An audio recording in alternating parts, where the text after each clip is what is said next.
So Hillary Clinton has sparked a big debate within the Democratic Party by endorsing more moderate New York primary candidate George Latimer over the incumbent Democrat Jamaal Bowman, a member of the ultra-liberal so-called Squad in Congress.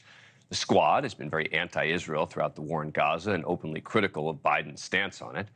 The right has accused members of the progressive wing of anti-Semitism, and even some Democrats like Senator John Fetterman have come close to saying the same thing. Bowman's primary opponent, on the other hand, is backed by AIPAC, the powerful pro-Israel lobbying group, and he's also backed as of yesterday by Hillary Clinton in a move that has sent the far left into an online fury. Clinton tweeted that with Trump on the ballot, we need strong, principled Democrats in Congress more than ever. In Congress, George Latimer will protect abortion rights, stand up to the NRA, and fight for President Biden's agenda, just like he's always done. Well, that did not go over well on the left. Clinton accused of endorsing, quote, genocidal agenda of Israel, supporting Islamophobic comments. Progressives like actress Cynthia Nixon, activist Breonna Joy Gray, some elected Democrats suggesting Clinton has even been duped by MAGA or is willfully helping out Trump donors.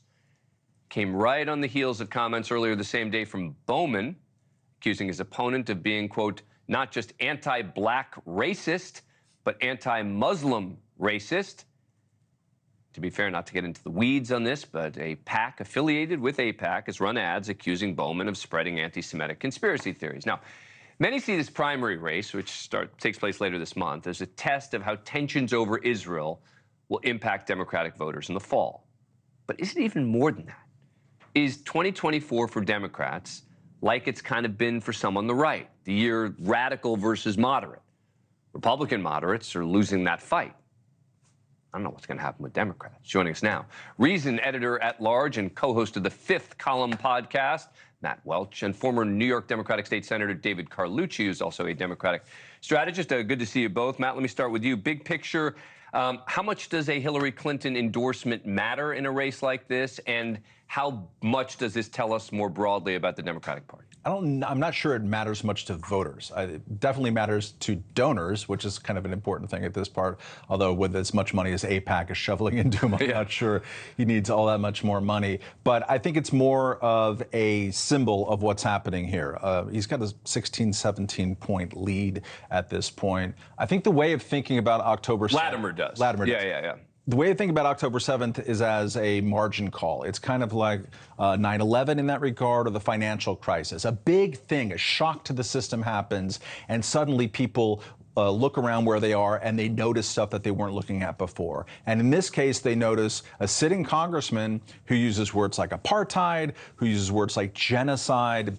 He wants to vote against the Iron Dome at this point. And this is New York City and Westchester County. I am not sure that these views, which you see somewhere on the Squad, are majoritarian views within the Democratic Party anywhere in New York City. So it's kind of an easy endorsement for her to make to some degree. Yes. Right? Yeah. And she doesn't mind shivving the Squad either. Right. All right. So David, you and I were talking a moment ago about where this race currently stands.